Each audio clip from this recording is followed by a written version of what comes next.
Hello dear listeners, welcome back to Timeless Romance Tales. Before we begin, don't forget to like this video and subscribe for more aristocratic drama, scandalous secrets, and the slow-burning loves that change everything. Now ready your heart. This one will sting and then mend it. Let's begin. The conservatory smelled of wet earth and crushed roses. Outside, London's damp sky pressed low. But inside the glass was warm, lit by late sunlight that made the orchids glow like secrets. Lady Elinor Hale stood with her back to the ferns, fingers curled around a teacup she could not feel. The gossip sheets had arrived with the Morning Post. Her name was everywhere. "She will wreck us," her brother had whispered. "No one will want Lydia after this." "It's a lie," Elinor told the steamed window. "A fabrication. But they will believe what is clever and loud." A carriage rattled across the drive. Footsteps cut across the gravel, measured, and then heavy boots on the conservatory tiles. Elinor straightened, trying to square her shoulders. Elias Thornfield, Earl of Wexley, filled the doorway as if the room had been waiting for him. He was tall, linen collar turned down despite the drizzle, hair dark and neatly swept, the look of a man who'd been taught to solve problems by authority rather than conversation. "Elinor," he said without preamble, "have you seen the papers?" She nodded slowly. "Yes. They say that I was found in a compromising situation with Mr. Pembroke at Lady Merton's ball." His face did not show surprise, only a hardening that frightened her. "And is it true?" "No," she breathed. "I spoke with Mr. Pembroke for 5 minutes. Afterwards someone staged a touching farewell in the rose alcove. Witnesses later mistook it for something else. But I swear." "You did not," he began, then stopped, his voice breaking with a sharpness that surprised them both. He turned away briefly, watching the rain trail down the glass. Elinor followed him with her eyes. "You don't have to defend me, my lord." He lifted a hand like an apology and then lowered it like a promise. "I will not have a woman of my acquaintance ruined by scandal while I stand idle." Elinor blinked. "You speak as if this concerns you." "It does." He came closer. "Because your reputation is entangled with mine in ways the tongue does not understand yet. Because you move in the same circles of influence. Because a lie told loudest becomes the truth. And because—" He stopped as if measuring his words. "I do not like injustice." "You're being charitable." She managed a weak smile. "You are saving me for reasons of consequence," he finished, and his mouth tilted. "Perhaps. But I would prefer to call it honor." He offered his arm there and then, not as a jest but as a shield. The absurdity of it made Elinor laugh, a short, brittle sound. "You would marry me to silence the papers?" she asked incredulously. "I would announce our engagement," he said simply. "A wedding will drown a whisper. A title will bury rumor." "You do not know me," she said quickly. "You do not know what this lie tries to cover." "Then tell me." He sat and faced her with an almost impatient attention. "Tell me now." Elinor wanted to hide the truth like a bruise. The thing that would break them both if revealed.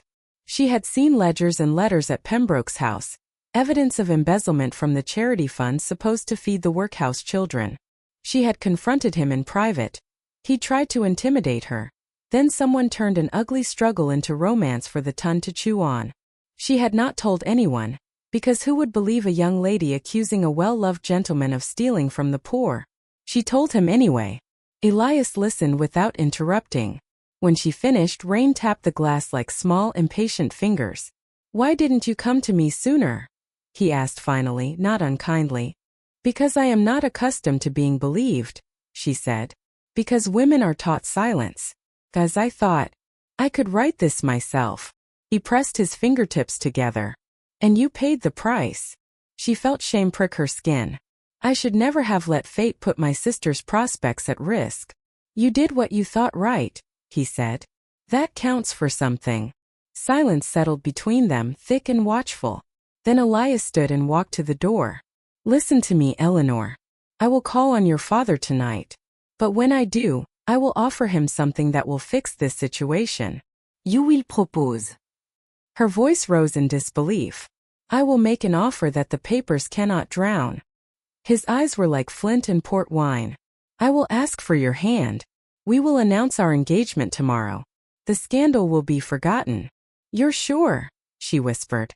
You don't know why this began. I know enough, he said. And I know your name deserves better than headlines. I will protect it. That night, while candles guttered and the household buzzed with sudden talk of finery and gowns, Elinor sat on her bed and considered every consequence. A marriage to the Earl would seal her family's position, grant her sister's invitations and prospects, but it would also bind her to a man she barely knew, ask her to wear a title that felt like a costume. Worse, the ledger in Pembroke's desk still existed, and she had no proof beyond memory and fear. She slept fitfully. The next day, the house smelled of lavender and hope as dressmakers pressed seams and tailors measured. The town gossips were merciless, but their teeth were dulled by the impending engagement. The papers that morning proclaimed, a noble match to quell scandal in broad, forgiving type. For the moment she was saved. For the moment the ledger hit again. On the morning of the formal announcement, a plain envelope found its way to Elinor's dressing table. No seal. The single line inside was a summons. Midnight. The old summer house in Wexley grounds. Bring what you have taken. Come alone. Her stomach turned. You cannot go, Lydia, her youngest sister, whispered when she saw the letter. It's dangerous. You cannot leave me to face whatever comes, Elinor replied, gripping Lydia's hands. If there are those who want the papers, they will try to shame me until I give them up. I must meet them myself. When the clock hands drew toward midnight, Elinor wrapped herself in a dark cloak, saddled a quiet mare, and slipped into the cold, oak-shadowed grounds. The summer house sat alone beside a pond, moonlight broken across water like silver glass. She pushed the door open. There was a figure waiting beneath the rotting rafters, calm, slender, and dangerous in a way that made her breath quicken. Miss Hale. A voice rasped. Elinor recoiled. It was Pembroke, but not the composed country gentleman she had imagined.